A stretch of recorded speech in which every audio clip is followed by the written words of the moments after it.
Salut à tous et à toutes, donc aujourd'hui dans une nouvelle vidéo pour vous faire mon bilan du prévisionnel de février plus mon prévisionnel de ce mois de mars. Du coup je reprends mon petit carnet. Donc alors mon prévisionnel de février, donc dedans j'avais mis terminé ça numéro 2 de Stephen King. J'avais mis Roméo et Juliette de Shakespeare. Voilà. Petite histoire de l'univers de Stephen King. Cimetière de Stephen King. Sous le même toit de Jojo Moyes. Et l'aventure Apollo de Charles Frankel. Du coup voilà. Et ben je vais de suite partir sur mon bilan de ce mois-ci. Donc j'ai lu en tout dans ce mois de février, je n'ai lu que 2 livres. Et un seul de mon prévisionnel. Donc je vais vous montrer de suite mes lectures. Du coup j'ai lu et terminé Insaisissable tome 2 de Taïré ma fille. Donc qui n'était pas dans mon prévisionnel de lecture. Donc vous l'aurez bientôt dans un update.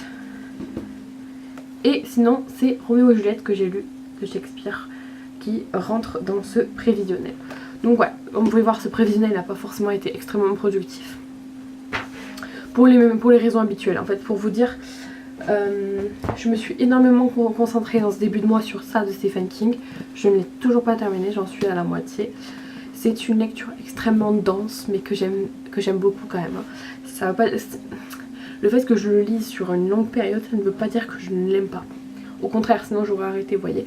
C'est une lecture que je prends plaisir à lire, mais qui me demande énormément de concentration et qui est très dense, beaucoup d'informations, beaucoup de choses, beaucoup de descriptions propres au King que j'adore retrouver. Donc, et pour vous dire, il se trouve que je ne lisais pas tous les soirs pendant les semaines de cours. Et c'est souvent le week-end que je reprenais, et donc je reprenais avec ça, que je lisais un petit peu, voilà, je lisais 50 pages par là, par-ci, par-là, du coup. Mais, donc là j'en suis à la 321e page, il fait à peu près 600 pages, donc il me reste un peu moins de 300 pages à lire, mais je pense que je devrais lire beaucoup plus facilement cette deuxième partie du livre, car... Là dans la première partie on est beaucoup dans la description de chaque personnage en fait. Mais bon, je veux pas trop vous en dire parce que bon c'est pas un update lecture ici, mais bon voilà mon bilan pour celui-ci. Au niveau des magazines, je n'en ai terminé aucun des deux et en fait j'en ai pas repris. Du coup quand je vous ai fait ce prévisionnel je comptais lire donc le mystère des Mayas et mon cahier de sciences et vie sur les mathématiques. Sauf que je les ai pas terminés, enfin bref. Mais bon, c'est pas grave, j'ai fait selon mes envies, c'est pour ça que il est insaisissable là-dedans.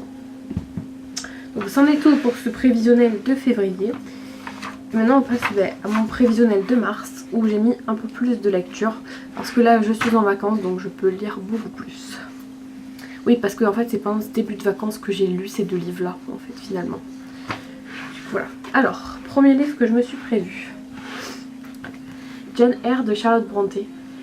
J'essaie de me mettre toujours un classique par mois parce que j'adore lire des classiques que je sélectionne. Hein. Mais voilà, celui-ci, même s'il fait 700 pages, c'est-à-dire que c'est une belle bricasse, hein, il me donne extrêmement envie et j'ai l'espoir de le lire en très peu de temps. Du coup, bah, voilà pour celui-ci. Ensuite, je persiste. Ah oui, je ne vous ai pas dit. Donc je persiste, hein, je continue avec ça de Stephen King, je le continue toujours dans mon mois.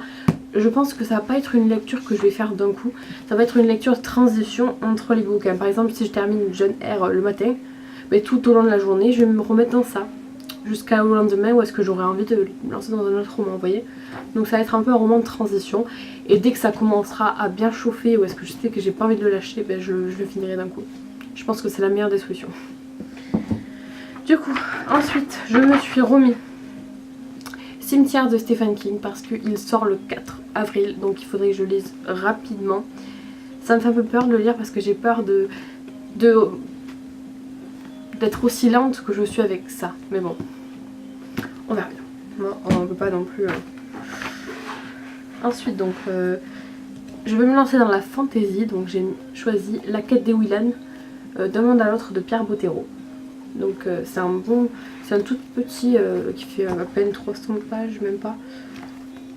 Pierre Bottero est un monument dans la fantasy, du coup j'ai envie de me lancer dans ce genre là, que j'ai envie de plus en plus de découvrir, qui me donne très envie. Et d'ailleurs pour les connaisseurs en fantasy qui me suivent ou qui me regardent, est-ce que j'ai commencé par le bon? Parce que Pierre Bottero a sorti plusieurs sagas de façon chronologique, et il me semble que La quête des Willan c'est le premier, mais j'en suis pas sûre. Du coup dites-moi s'il vous plaît, merci.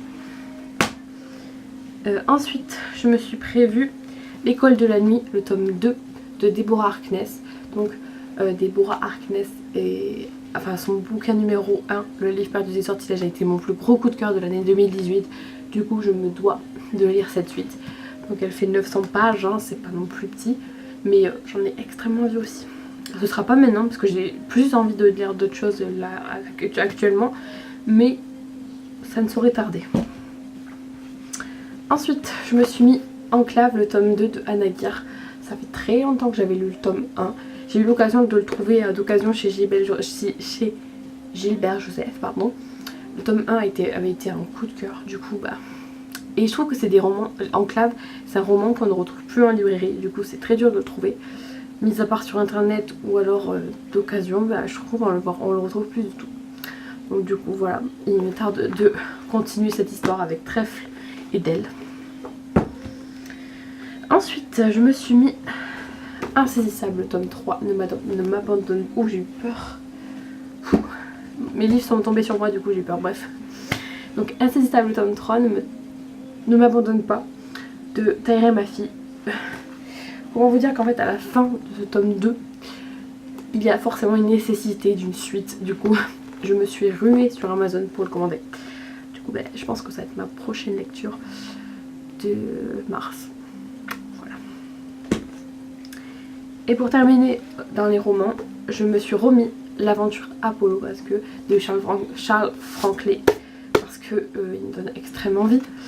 Et même ça peut être une très bonne lecture de transition, je trouve, parce que c'est écrit assez gros. Ça fait à peine 200 pages et il y a, comme vous pouvez le voir, plein d'illustrations. Du coup, alors faites pas attention à son état ici. C'est mon papa, c'est son livre, du coup il le tient comme ça, vous voyez, du coup ça tord ça tord la tranche et tout. Mauvais. Et je me suis tout simplement remis ces deux mêmes magazines. Du coup ben voilà, je vais cette fois-ci les terminer si possible. Mais là il me reste un peu plus d'une semaine de vacances, du coup je peux vous dire ça va charbonner en lecture. Voilà, au niveau de mes updates lecture, il va y en avoir, par contre ils vont peut-être se succéder parce que j'en ai pas mal. Et je me tâte vraiment, je sais pas du tout. Est-ce que vous voulez voir mon update lecture que j'avais filmé mais qui a... Enfin une update que je vous ai pas filmée en fait. Qui date de quand même l'année dernière, novembre. Hein, donc avec notamment Le livre perdu des sortilèges de Deborah Harkness qui est mon plus gros coup de cœur de cette année.